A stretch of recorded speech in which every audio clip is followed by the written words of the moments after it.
being a journalist in the showbiz world is horrible. People who go on Love Island, I speak to Love Islanders most, and they all just want validation. They crave being loved. They crave being noticed. They crave getting their social media following. If you're on Mad at First Sight, why is it you go on a show like that and yet you're in and out of relationships now? You surely should be going on it because you can't get a relationship. Sure. I know so much about celebrities, about all the scandals that you do not know about most celebrities, right? I get to go to amazing places, have amazing experiences, I go to the best restaurants. However, there's 200 of you all trying to do the same thing. Who can shout the loudest? Who can be at the front of the queue going, I want to talk about that story, I've got the exclusive on it. Couldn't really do well in showbiz, couldn't get a mortgage. I was like, what's going on? Like, where's my sense of belonging? What am I? Who am I? Has there ever been times where you've really struggled mentally? I struggle. Make me cry.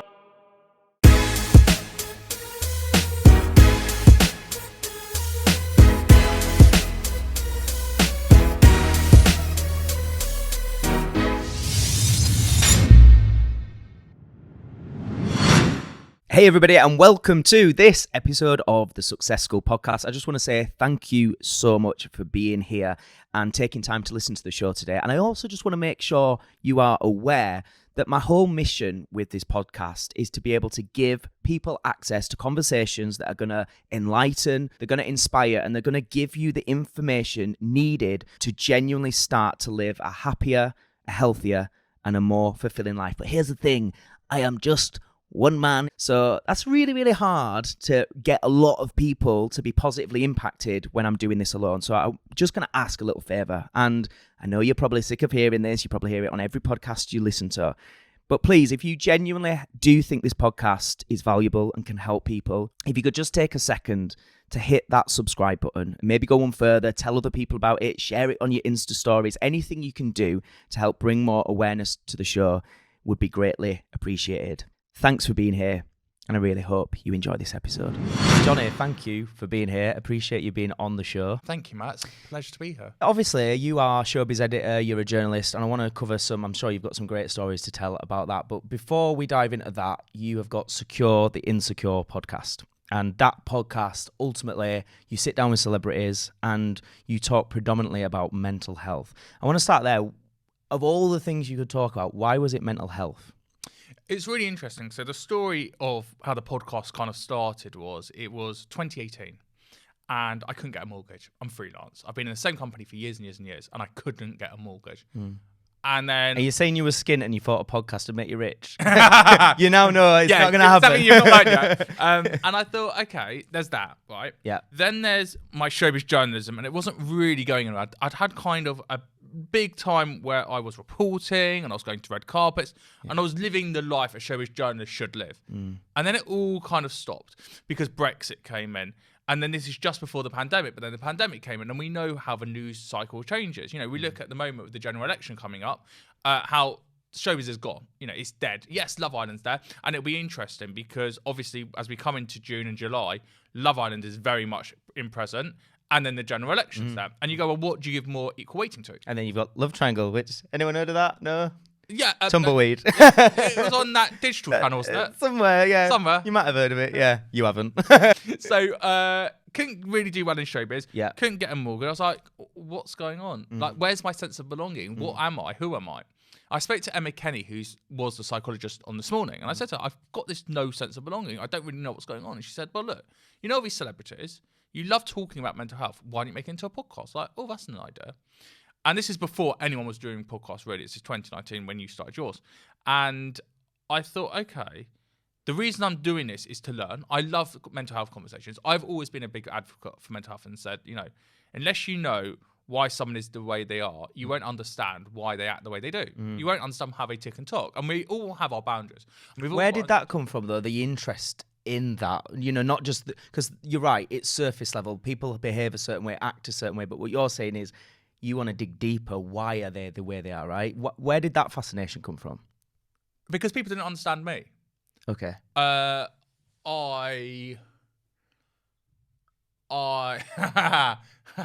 crack me yet. Too early on. It's very early. We're going for the therapy. I was that person at school who would kind of be scared to talk to certain people, and yet I'd run home to talk to them on MSN. And you're going around MSN, and then you get into person, you're like, I'm not good enough to talk to you. And you kind of at school, and the big thing I always talk about on the podcast is school. Who were you at school? Where did you fit in? And for me, I was in the middle. So I had the popular people, I had the not popular people, and I was friendly with the popular people, but I always felt like I owed them something. You know, I had to give them my homework. I had to make sure I knew the gossip so that I had a need for them. And then I had the not cool people of going, well, look, you're my safety net, but you're not cool enough for me. I think I was somewhere similar in that in-betweener phase. Well, I think, you know, if you look at both of us, right? Both guys who work in the media. Yeah. Both straight guys who work in the media, which isn't that common, I think it's fair to say. Yeah.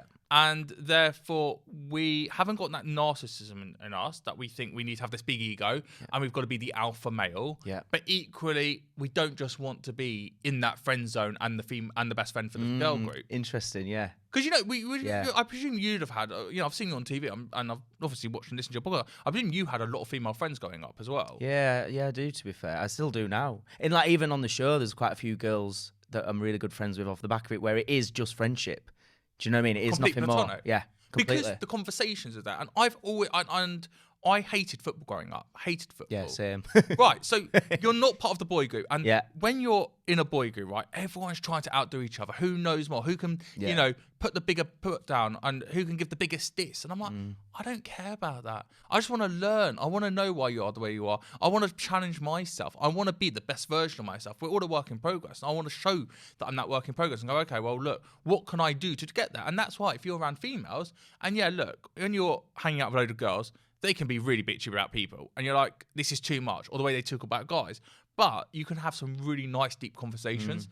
And as we're both in our 30s, you start noticing your mates who in their early 20s were all trying to be boisterous now want to have those mental health conversations as they've realised, oh, hold on a minute, I need to have those conversations. And now you're having them. And it's funny because you look at people like school, and I always think this, that the people who are popular in school, they then got a load of traumas when they left school. Because at school, yes, they're the kings and queens of the year. Yes, there's a hierarchy. Yes, they're at the top. They're the good-looking people, right? No argument.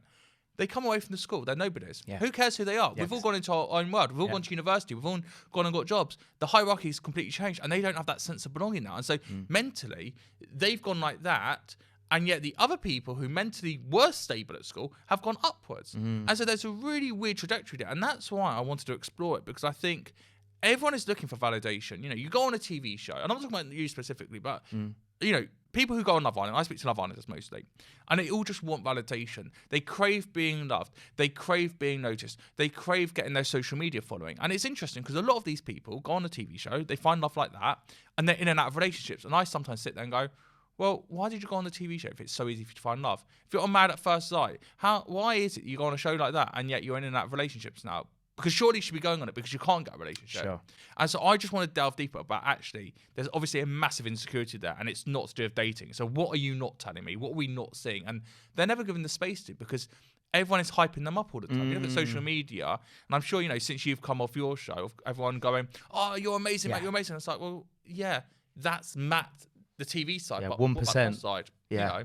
Interestingly as well, what you said there about being single in your 30s and people going on these shows not to find love necessarily. What about you? Would you do a show like that? No. Why? Because I wouldn't do a dating show on TV, because you're not going to get the authentic version of me. I'll be too aware of the cameras and being produced. I'll be too scared what I would and wouldn't say. And also, I have worked for 10 years in showbiz, and I've built up a really good name for myself. Yeah. And it can take one thing that could go like that. And I wouldn't want that to happen. Yeah. And also, I don't want to be then having the label, because I'm very comfortable with the label of showbiz journalist. And there's a very interesting conversation to be had around that. But as soon as you do a TV show, you know, you're to an extent just love triangle Matt now. And that love triangle will always follow you, because that's the first time that someone has sat down with you and watched you on TV. Yeah. And the Love Islanders, you know, you look at Olivia Attwood, right? Yeah. You look how much she's achieved. You look at Kem, you look at all those people, right? Still Love Islanders. Still Love Island. But you can't get away from that label. And I know people really try to take it off. And there's some people who will literally put in their contracts, do not call me that. Don't refer to me that show. But you can't. And so I don't want that to happen to me. What about your mental health? You say that you're intrigued by other people and learning about them. Has there ever been times where you've really struggled mentally? I think I struggle quite often, but also I'm very aware of it. And being a journalist in the showbiz world is horrible. It is horrible. Yes, there's a lot of fun with it. I get to go to amazing places. I have amazing experiences. I go to the best restaurants. I read all the books that I want to read. I get amazing exhibitions, festivals, whatever I want, I get, right? However, it's really hard being a showbiz journalist. I'm being a journalist and being in that media world where there's 200 of you all trying to do the same thing. Who can shout the loudest? Who can be at the front of the queue going, I want to talk about that story. I've got the exclusive on it. I know so much about celebrities, right? And I'm talking about the good, the bad, and the ugly. The stuff everyone knows. I can be a Wikipedia freestyler, right? I can tell you every fact about them. But I also know about all the scandals that you do not know about most celebrities, right? But I'm never going to reveal that because I've been trusted with that information. I would never want to put that person under a bus. And I've done it kind of before. I got a newsline on my podcast, Secure the Insecure, last year. And one of the guests had to put a statement out on Twitter afterwards about it. And it spiraled and it got massive news lines. And I felt horrible. And my paranoia took over. And I'm so paranoid. And I don't like getting news lines. Where does that come from, the paranoia? I don't want to upset people. I'm a people pleaser. You know, like I said, I've always been single. I've never really had that many friends. And so I've always had to try and go, look, guys, I know what it's like to be in that situation. I don't want that to happen to you. I'd rather take the fall for it. A big thing that I've gone into therapy for is that idea of responsibility, that people don't take responsibility for themselves. And so I'm going, well, hold on a minute. If you're not going to take responsibility and you're not going to take responsibility, then who's going to take it? Someone has to take it. Okay, that will have to be me then. And has that been a learned behaviour? Have you always done that as long as you remember? As long as I remember, yeah. Because it goes back to being popular at school, that you wanted to be popular. You craved that idea of being, not necessarily in that friendship group, not necessarily being noticed, but almost having that gravitas to you that you were accepted in the school system, that it was acceptable to be seen with you in public in the school system. It was acceptable to be at that party and that you shouldn't feel like an imposter at that party. So I've always had to overcome that and overcompensate that. Does that still drive you today, though? That schoolboy version of you that wanted to be accepted at the party, is there still an element of that today? I don't think there won't be.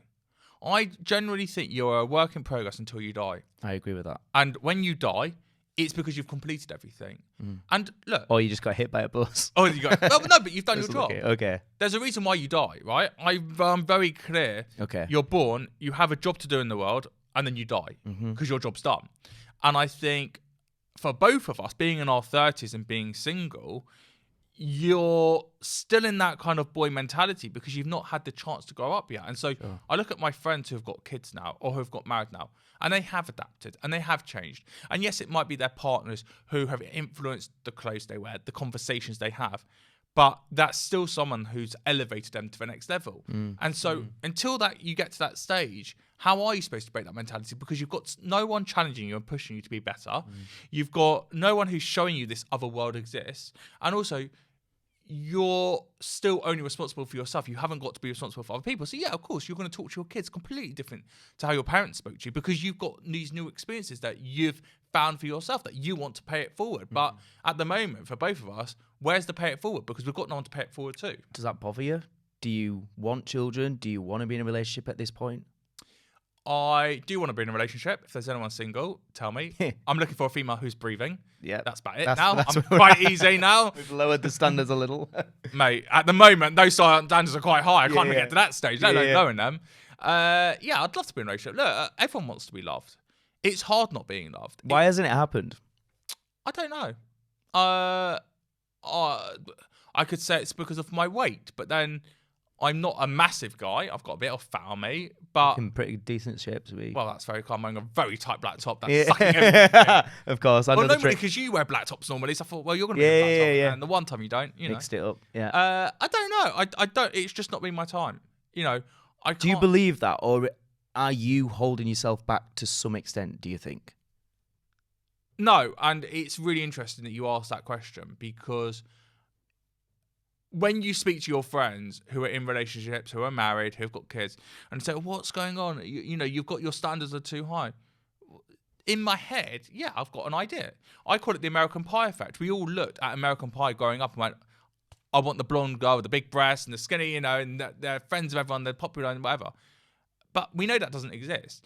But, you know, here's my Hinge profile. I don't know what's going wrong with it. The Hinge profile is good. It's a good profile. I've given it to dating experts from TV in personal worlds who are dating experts. They've all said the profile's fine, but no one's swiping for it. I just think it's harder now. I think it's a lot harder. Number one, that we're not meeting people organically anymore. You know, I dated a hell of a lot more when I was younger because I was going out.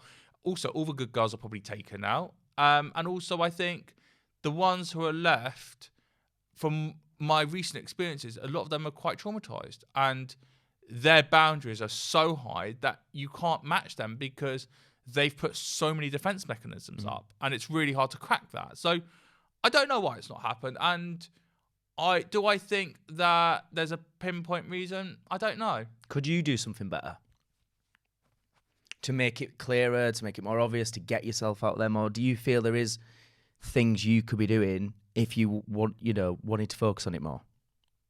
Because you said you're on Hinge as one dating app.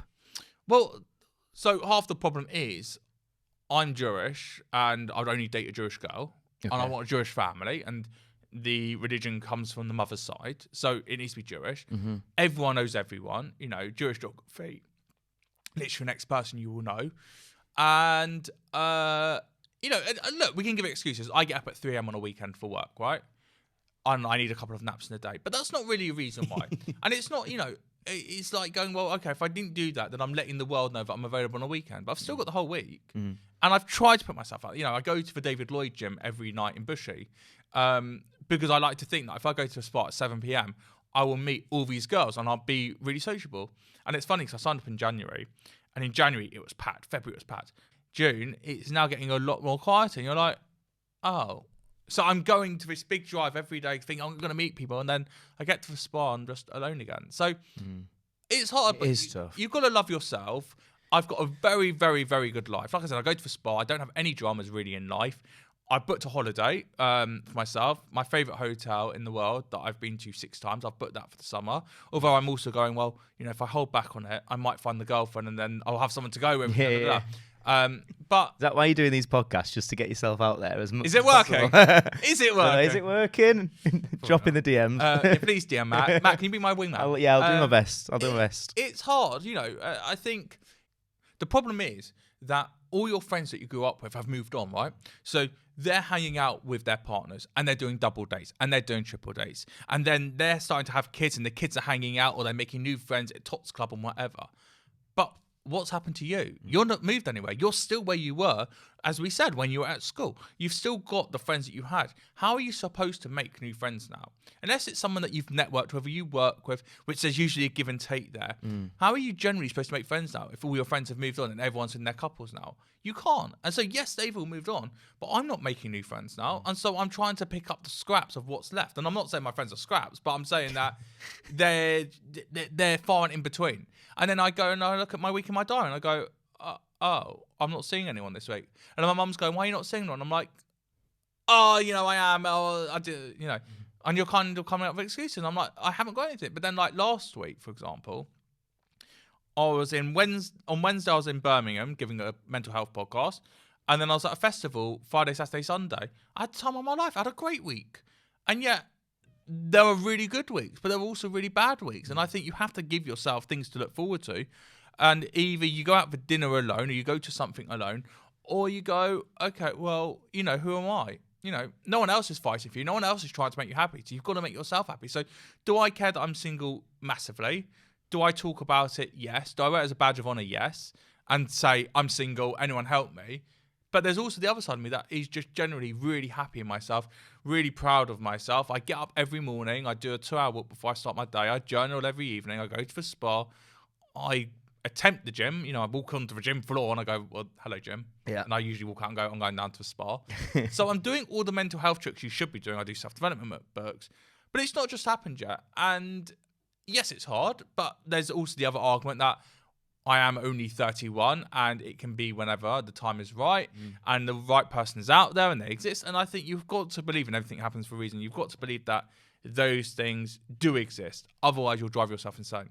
I think personally, the dating apps, social media, all that side of it, it's making it harder and harder to find true, genuine love. I think reality shows play a part in that when you're seeing the whole concept of, oh, you don't like this person that well, just look this way, go to this person. It's like kind of promoting this idea of don't actually work through something. And I think the old school mentality was a lot more about work at stuff. Life is tough, but the minute there's a sign of, oh, they call it the ick now, don't they? Oh, there's an ick. I don't like the way he eats his food or whatever. And suddenly the girl's got an ick about me or whatever. Do you know what I mean? It's like we're promoting this idea of just move on so quickly.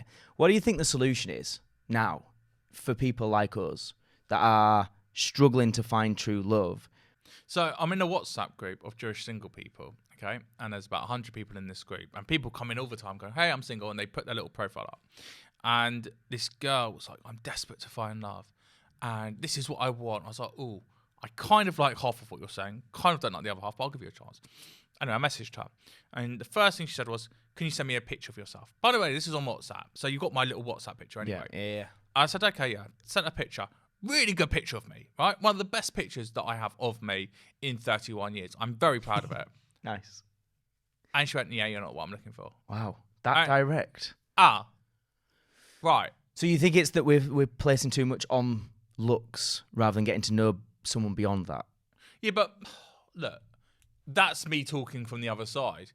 If we think about it when we're looking on the app, you do the same. On Hinge, we're swiping left, right. And as soon as someone comes up, you're like, oh, I don't really like the look of you. You are swiping. So, yeah, as much as I'm saying that, we do the exact same thing. It's hard. I don't know what the answer is. Maybe it is that the way we look at people has massively changed since reality TV came in. Now, if you think in the past 13 years, we've had Towie, which was very much about the aesthetic and the vajazzle and maybe a bit of Botox, maybe a bit of this, maybe a bit of that. Love Island comes in. How many people had bodywork before they went on Love Island? How many people do you get those articles every single year in the newspapers going, look at what they look like now from when they were originally 16, 17 years old? Yeah. The whole aesthetic of looking and feeling good in your swimming costumes, right? And we look at Love Island, we look at the cast. Yeah, we talk about diversity. And the diversity comes in when it comes to ethnic representation, disability representation, right? But we don't look at different body sizes. And the problem is, and I know this as a journalist, you know this as a contestant on the show, you're not going to want to watch a group of people who you don't find attractive. You know, the guys, you want to be one of them. The girls you want to be with. There's no point in putting a TV program out there that you're not attracted. And they've done TV shows like that. MTV and Paramount have done shows for that. Amazon Prime's got a new show about dating naked. You know, there are all those little niches out there. But for the mainstream, maybe it is the fact that we just want to aspire to be with partners who look like XYZ, who we see on TV. But I also think we've just put higher. I think the answer is we've put higher boundaries on ourselves and others. So we've gone, look, this didn't work for here. I want this. I'm sure of myself. I know exactly what I want. And that bar is all the way up here. And we're not finding people who can actually break that down because we're giving them basically this barrier that they're never going to be able to break to protect ourselves. Because why would you want to get rejected? You know, if you think about these apps, right, and you're putting yourself out there, when that rejection hits, you feel awful. And that's why maybe sometimes I do hide away. You know, I don't go to a club or a bar or whatever. Maybe that's how you meet people. I don't know.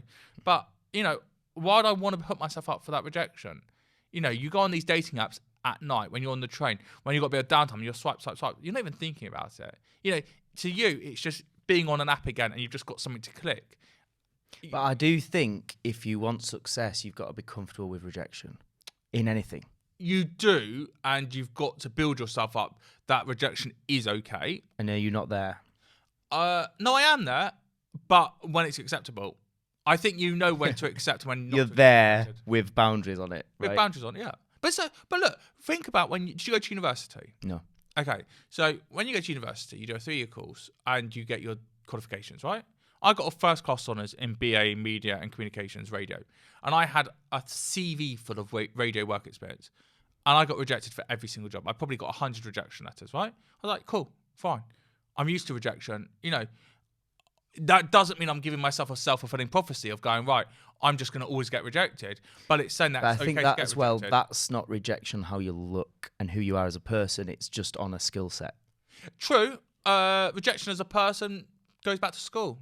You know, did you feel rejected at school? Yeah, we all did. And I think the triggers from that obviously still manifest. They still exist. Yeah. It's working your way to get away from that and know that was that person's insecurities, not yours. I'm fine with rejection if I've got the closure for it.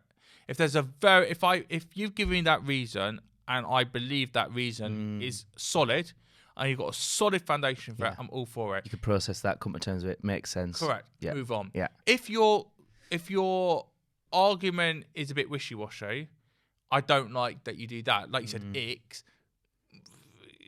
I don't believe it's really over. You know, I think there's still something there. So it's about having that closure. That's the secret. It's not rejection necessarily, it's having the closure to it. Quick question for you, the listener. This is probably the most important question you will answer today. Have you got your tickets to our next event yet? Seriously, guys, I'm not just bigging this up because it's my event. Genuinely, this is gonna be one of the best events of 2025. Out of everything that I do, I can honestly say this is the thing I put the most energy, effort, attention into, and it's one of the things I enjoy the most. Enhance Your Brand is happening. This is our 4th live event here at Success School, and it's going to be a day jam-packed with incredible speakers talking about business, mindset, sales, and marketing. And not only is there going to be some incredible speakers, but you get to network with a room filled with other fellow Success School listeners. This is going to be a room filled with people who are committed to being the best version of themselves, which I would say is going to be quite a good room to be in if you want to achieve more in your life.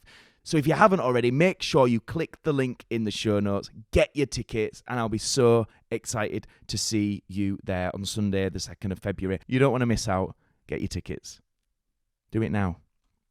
Now. Pause. Get your tickets. Have you got them yet? Right. We'll get back to the episode.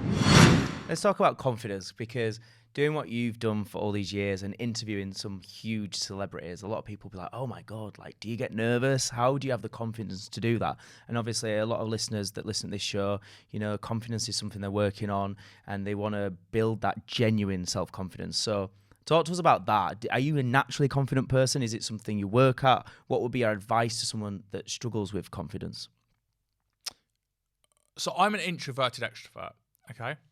The way I use that term very loosely is I suppose there's 3 versions of me. There's Jonathan Seifert, that no one gets, apart from my family, or someone really close to me. They'll get the Jonathan, the home, you know, the young little boy, the Matthew. Yeah.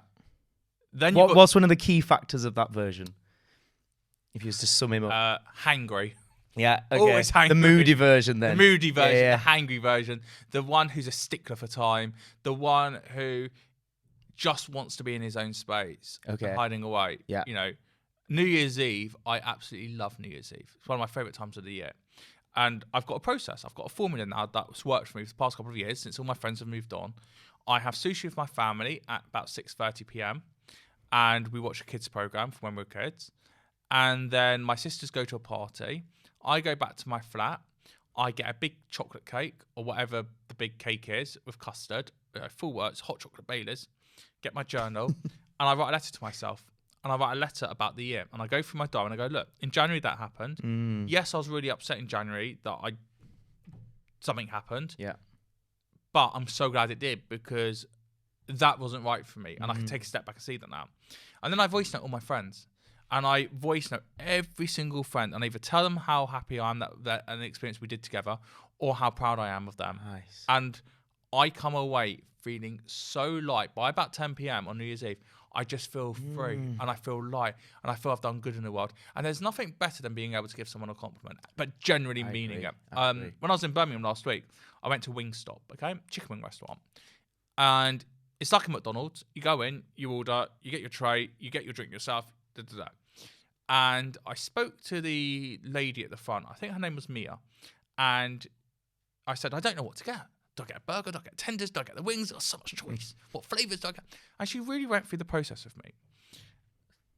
Got my order, got given the cup to get the drink, got the drink, went and sat at a table outside. Had my laptop with me. And I had paper out and I was making notes and I was working. And this girl comes over. She says, is everything okay? I said, yeah. But I need another drink. And my drink's run out. And I know the machine's over there, but I've got my laptop and I've got all my stuff out. And she was like, can I get you your drink? I said, are you sure you don't mind going out your way? Because this isn't part of your job. She said, yeah. She comes back with my drink. I can't tell you how grateful I was. That one little moment. So I called the manager. I said, get me the manager. The manager comes over. Is everything all right? So I said, yeah. I just want you to know that these two ladies went out their way for me today. And I want you to know how proud you should be of them. And I want you to know what that meant to me as the customer for a restaurant that shouldn't be like that. And I know he was completely taken aback. He had no idea what to say. But my point of my story is I felt so good being able to genuinely and authentically be able to big these two people up. Yeah. And it meant everything. Yeah. So that's the home version. The one who likes to journal, be myself. Right. Then you've got the Showbiz Editor, like the Showbiz journalist, the one who knows all the celebs, who goes to all the Showbiz events, the red carpets, the theatre, and everything. My mum always tells me this. Everything. She's, all right, darling, you all right, mate? Hug, hug, hug, kiss, kiss, kiss. How are you? Yeah. Your TV program's amazing. I've watched your TV program. I'm sorry. You just done that to me. No, I loved your program. Like, I've seen it. Yeah. So you got the Showbiz version. So I've got the Showbiz. So I'm telling everyone how great they are. I don't care, but you do the job, right? Yeah. Then you've got they want to be your best friend as well. Oh, let me take you out. Oh, I've got this amazing idea. And they just basically want to do business with you. Then you got the middle version, right? Then you got Johnny Seifert. And Johnny Seifert is that guy who, and I know this sounds really wanky if you put this out as a clip and isolate it, but it's true. Johnny Seifert's the guy who sits at the table, who is not the loudest in the room, who is really introverted, who is really shy, who's a very big listener. I take everything in. I'm very aware of everyone. I'm the best judge of character. I know how to read a room really well. And I will read that room really, really well. And I'll work out how comfortable I am. And the more comfortable I am, the more I get louder. And the more I want to tell stories. And the more I want to be centre of attention. And I'll have the audience in the palm of my hand. Because I know I can. And I feel safe. The opposite version of that is that Johnny, who is so introverted and shy, that I've read that room and worked out at that point I don't fit into this, and I run. Really? And I will leave. And everyone knows if I've been invited to your wedding, if I doesn't matter how friendly I am with you, it depends who's there. I will either come for the beginning, I'll come for the majority, I'll come for all of it. I'm always the first to leave. Regardless, I also do a massive what we call in the Jewish religion a Jewish goodbye. So I will literally say, right, I'm going, everyone, I'm going. 2 hours later, I'm still saying goodbye to people. Yeah. Because that's my safety net. Okay. Because I know that I'm ready to go, but I also know, I'm starting to feel more comfortable now, and I'm still here, and that's like a little joke. But I will run all my friends' weddings I've left early because it's got to that point where I've not felt comfortable. And again, it comes back to being single. You've not had that safety net there. So when bringing back to the subject of confidence then and doing what you do for a career, is it part of how you develop the confidence is you see it as almost a different version of you, like you're stepping into a role when you're at work kind of thing? It's like an invisible cloak that you put on. Okay. And it might be your dress sense. You know, that Jonathan is probably naked half the time or in the onesie or in the pajamas. Then you've got the Johnny who is probably in a tracksuit. And then if I'm in business mode, work mode, I've got my grey overcoat from Mosbos on, and I wear that only for best, only when I'm going where I want to impress. I've got, years and years ago, my mum went to America and she brought back these boxer shorts, and I can't remember what the brand is, but one of those big brands, right? And she bought me 2 pairs. And the blue ones I always wore for best. They were like my date ones. They were the ones I wore for my exams, my driving test. And then I had a backup pair, which existed, but I just like the blue ones more. And the blue ones ripped that much that I was like, I can't wear these anymore. So I started wearing the pink ones. And the pink ones I only ever wear for best. They're like, again, the invisible cloak. It means nothing. It's a boxer short. Makes you feel a certain way. Correct. And that's what it does. And that's what confidence does. And that's when I'm going out at these Showbiz events, very happy to do that because I'm dressed the right way. I can say I'm a Showbiz journalist if I need to hide behind that. Yeah. But look, on the whole, I'm fine. But I think all of us, there are different situations that we do and don't feel as confident. I think we're all on a scale for confidence. I agree. So as somebody who is obviously an advocate of mental health, and that's a big part of your podcast, when we look at things like where social media has gone today and then reality TV and those kind of shows, what's your honest opinion on all of that and the consequences that's having on people's mental health?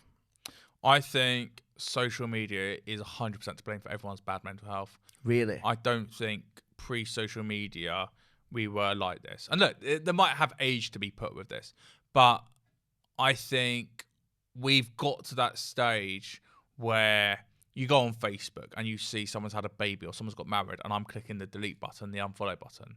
You're getting to that stage on Instagram that everyone's got brand deals. Everything's an ad. Nothing's authentic. You know, these people who are going, oh, I love this brand. I love this. I love this. I love this. Yeah. Look at the caption, ad. You're like, oh. Everyone's looking to be validated. And I think it's really interesting with social media because everything is a numbers game. You know, we had Facebook and you had your friend account and you added everyone. It didn't matter how many friends you had. No one thought about it. You might add up how many birthday posts you got and waited for that notification. Yeah. But it was more just a way to connect with genuine friends, right? And it was banter. Yeah. Oh, I got 100 comments. Yeah. You're not comparing it to anyone. It was no one so says. different, yeah. Instagram comes in and you've got followers and following. Yeah. Okay? And everyone says you need to have more followers than you follow. And then you've got the likes. And suddenly that changes everything. And then they say, well, this person liked it and others, right? Now, if you ever choose to use that function is for everyone else but not you. So you can still see that only 3 people liked your picture. Yeah. They can see one person and others liked it. Yeah. That mentally changed you, right? That's Instagram and Facebook. Yeah. There. Then 2019 comes and TikTok comes up. And TikTok now starts telling you who viewed your profile. TikTok tells you how many likes you get, how many comments, how many videos. Facebook's telling you to post, right? What's on your mind today? Tell me something. And you post whatever. Instagram is show me your best life. TikTok is this is your life. TikTok is the algorithm. TikTok is everyone knows they want to be an influencer. Everyone wants to have gazillion followers. Everyone talks about the algorithm, no matter who you talk to, especially content creators, right? And they're talking about they need to post 4 or 5 times a day, 20 times a week. The algorithm. I didn't post for a week because I was on holiday. The algorithm has got me now. It's like and the you're gods. going, whoa. Yeah. And also the algorithm is this term. No one knows what the algorithm is. It's not a person. And yet we're treating this thing as if everything. And the problem that we now have with social media is that dopamine hit. You do really well. You get a viral thing. You know, when you posted you're going on TV, boom, you blow up, right? You get hundreds and hundreds of followers, of comments, of likes. Next day, same thing. Next day, same thing. And then it drops and it just goes back to normal. You're like, oh, a moment's gone again. Yeah. And then you go, well, what do I do now? And for some, and especially content creators, going, well, I need to do more. I need that high again. I need that high again. It's an addiction. How do you manage that addiction if you feel it is one? Like, what's the things you do to protect your mental health? I just don't care. I'll be honest with you. Generally. Yeah. I look at TikTok accounts, right? And they'll show you, oh God, the one I saw this week is how to film this video. And it's like, put your phone, like filming yourself going away alone. Right, take your phone, walk into the room, place your phone on the table, put it upside down, then take it away. Shot 2, shot 3, shot 4, shot 5, shot 5 with the suitcase. Then you've got the what I eat in a day on an all-inclusive holiday. Yeah. Then you've got the new one, which is the burning love, running and jumping into the pool. I just haven't got enough time in my day for it. Yeah, in the ideal world, I'd love to create all that content. I love content. I love media.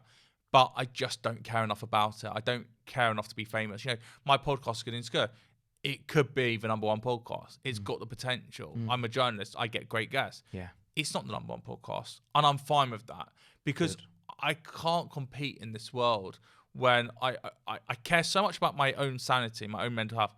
I don't want to put myself on the league table. And I think any of these things, whether it's social media, it's all league tables. And also, you're never going to reach it. You know, I haven't. Well, there's always another league or another level, isn't there, when you play in that game? And it never also, ends. There's always a niche. Yeah. What is money? Look, people follow me on TikTok at Johnny Seifert 92 because they're buying into me. I share clips of TV programs, radio programs I enjoy. I share bits of my life that I enjoy. I'm just showing you that. I'm not going, I need to be the head of cooking, the head of TV, the head of this. There are people doing that already. And also, you look at their lives and you think, are you generally happy with your life? You know, the fact that you need that much validation, the fact that you're doing an interview at 2 o'clock in the morning for free, and then you're doing another one at 2 p.m. for free. Would I not rather sleep? What do I actually gain from that? And that's about knowing yourself, isn't it? It's about being at peace with where you're at, being happy with that, and not needing all that external validation. And I'm very happy with myself, right? On record, I am super happy with myself. I know my strengths. I know my weaknesses. Absolutely fine to have weaknesses. I'm very confident with the weaknesses I have. I know how to work on them. I know the triggers for them. I know why they are the way they are. A lot of it does go back to being single, I think. And I think that's really hard. I think it's really hard to be 31 and never had a girlfriend, and to be 31 and to never felt real love, and to be 31 and to see everyone move on and you feel all the way back there. But I also know that I've got an amazing career. I know that I've got my own flat that I own. I know that I've got my own car that I own. I know that I can do what I want when I want. I've got my independence. I know that I save money every month, and I'm not extravagant with spending. I don't need to go on holidays every week. I don't need to be really lavish. But I also know I get a lot of experiences which make up for that. And so it's better to have it like that than to have the people where the grass is always greener. Yeah. You know, when I go away alone on holiday, and I was like, oh my God, I wish I could do that. And I'm like, yeah, but I wish I could be with my family and have a family there. But then I'm also like, well, hold on a minute. None of you have slept that week because your kids kept you up all night. Yeah. And the kids kept you up on the plane. This is the perspective. And I think this is the thing, wherever you're at in life, there's always going to be an equal upside and downside. And I think it's about learning to be at peace. When you're single, you want to be in a relationship. When you're in a relationship, there's times where you go, actually, I quite miss being single. So it's about being truthfully at peace with where you are right now. You spoke about like the New Year's Eve ritual, which I bloody love, by the way, and like the sort of reflection. What about general regular rituals, routines? What are the non-negotiables for you in a week that are good for your mental health, that keep you confident, happy, focused? My first ritual is getting out of bed. Okay, so 6:30 every morning I listen to Chris Moore's on Radio X. I've done that for 8 years. I listened to him on Radio 1 for 7 years. The 4 years in the middle, didn't exist. But basically, for 20 years nearly, I've got up every morning at 6:30 for his show. And I listen to it for half an hour, and at 7 o'clock, I get out of bed and I do a 2-hour walk without fail. Wow. I can't not start my day without a 2-hour walk unless I really have to. So, like, what do you get from that? What is that 2-hour walk to you? That 2-hour walk, right, is broken up into many sections. I'm listening to Chris Moore for 15 minutes on that walk, because I've already listened to the first 30 minutes in bed. I then voice note my friends or catch up on all my messages. I then might film a TikTok whilst I'm walking about a thought that's on my mind, like a question of the day or an idea. Then I'll listen to 2 podcasts and I'll scroll on TikTok for a little bit, and it's my freedom. It's having some fresh air. It's having the freedom. It's being around the fields, the streets, hearing noises. It's getting your body moving. Getting my body moving and just waking up. Nice. Otherwise, and I remember this in lockdown, I was stuck in bed. I was like, I may as well work from my bed today. Very easy to do. But you felt delirious. You felt horrible. So that's really important. Speaking. I go on a walk at 2 o'clock every afternoon. So I do 2 walks a day. On that second walk, I always make sure I've got a phone call booked in just to speak to another human being. And I think that's so important, especially someone who lives on their own and single. That human connection is massive. Massive. And people don't understand that. And, my friends have always said to me, you book things in advance. You want to see me, you can have a date with me, but it's not going to be until September, October time now.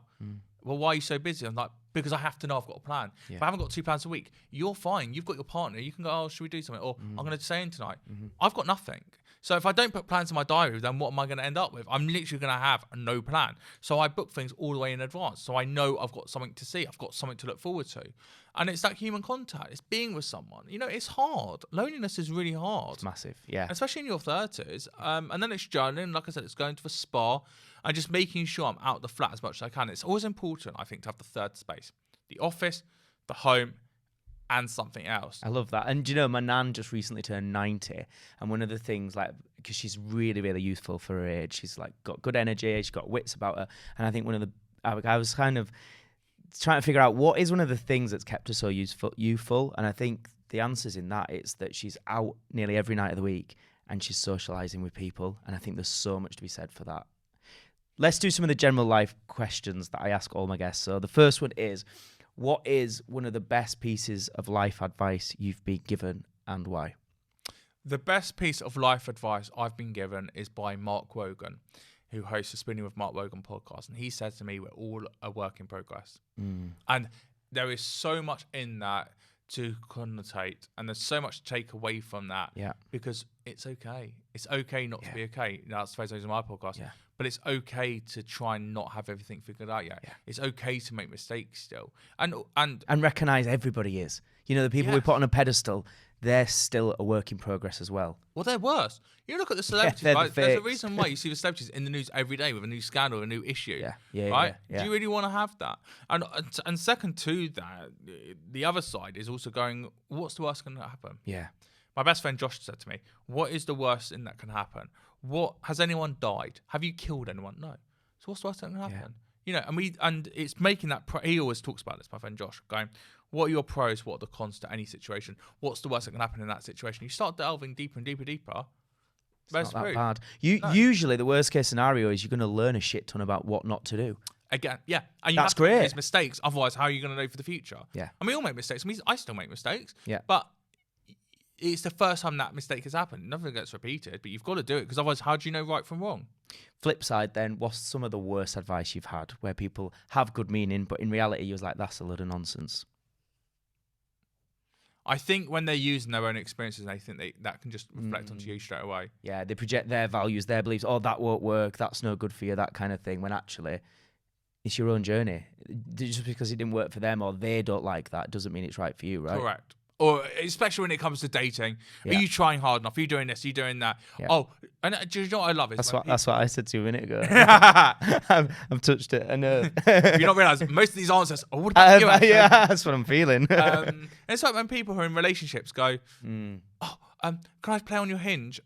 That's my life. Yeah. That is my dating. I'm not asking to do it on yours because you're married. Yes, it's great. But that doesn't mean almost like they see it like a bit of fun, a bit of a joke. Correct. Yeah. Exactly, and that's the word. And I think that's half the problem of being single, is it's almost like you're a joke. And they're not saying it out turn. No. They don't care enough. And that's the thing, you know, they're not investing in you. Yeah, they might go, I don't know anyone who's single. But how much are they trying to find people who are single to match you with? How much do they generally care about your happiness? And that's the interesting thing. You know, if you're seeing someone, right? Let's say you're going for dinner with someone. Anyone. All right? And they cancel you an hour before.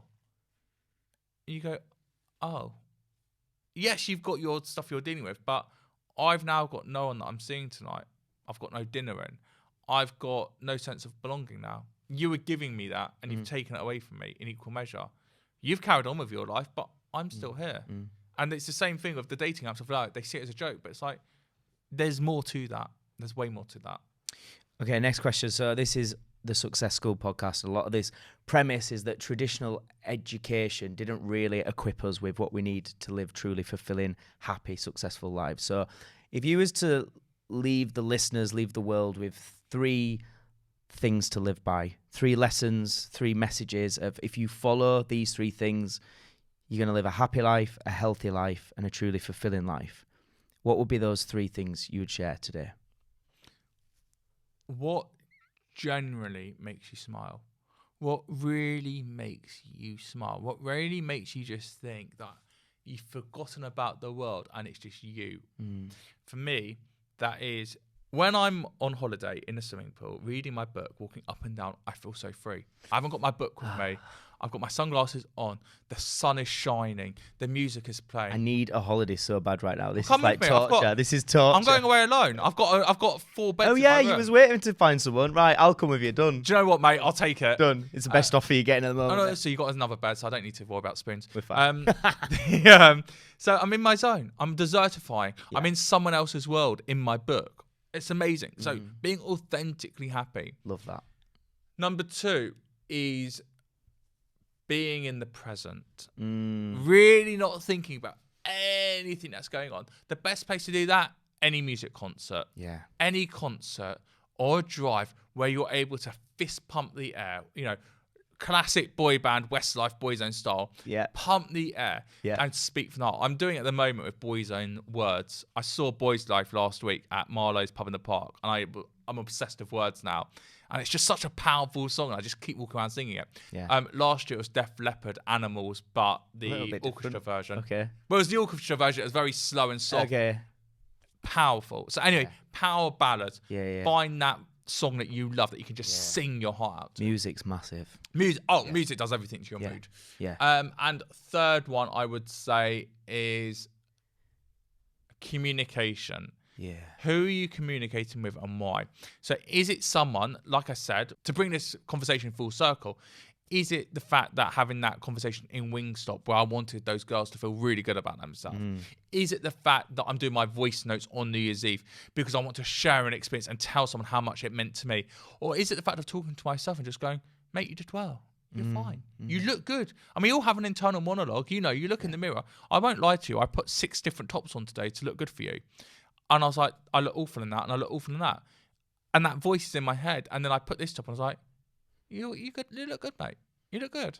So trusting that inner voice, being authentic and being vulnerable. Those 3 things, I think, are my lessons. Amazing. And I just want to say, Johnny, this has been brilliant because I think what you've touched upon there with such vulnerability and honesty and openness, which I think a lot of people wouldn't have done. I think what that does is allow every person listening or watching today to go, oh shit, yeah, we all have the same thing. That voice there about what top shall I wear. There's nobody watching this now that hasn't had that experience at least once in their life, probably most days. And I think that just talking like this enables people to go, do you know what? We're all human, we're all flawed, we all fuck up, we all have insecurities, and that's okay. It's part of being human. Johnny, thank you for this. If anybody wants to follow you, listen to your podcast, all that kind of stuff, what's the best places they can catch you? Right, Secure the Insecure podcast is available on YouTube to watch in full. Edited version on Acast, Spotify, Apple Music, iTunes. Click 5 stars, leave a review, and click that subscribe button. And social media: TikTok at Johnny Seifert 92, Instagram at Johnny Seifert at Secure the Insecure podcast, and X at Johnny Seifert is where you can find me. You've said that before. That was brilliant. The links will also be in the bio if that went a bit quick. Final question that I ask all guests, Johnny: what is your definition of success? Make me cry. Success is being the real me. Success is being the authentic, vulnerable version, and knowing that I can open up and I can be the real me, and it's okay. You've not walked out the room by seeing the real Johnny, the Jonathan, whatever you want to call it. You've got the real me right now, and that's absolutely fine. And I'm happy to show you that version because I trust you, and you've given me the comfort for that.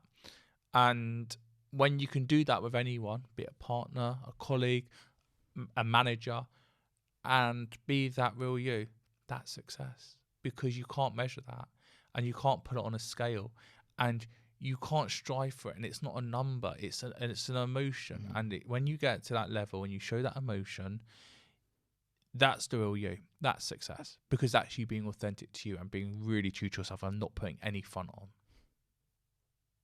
Amazing. Thank you so much.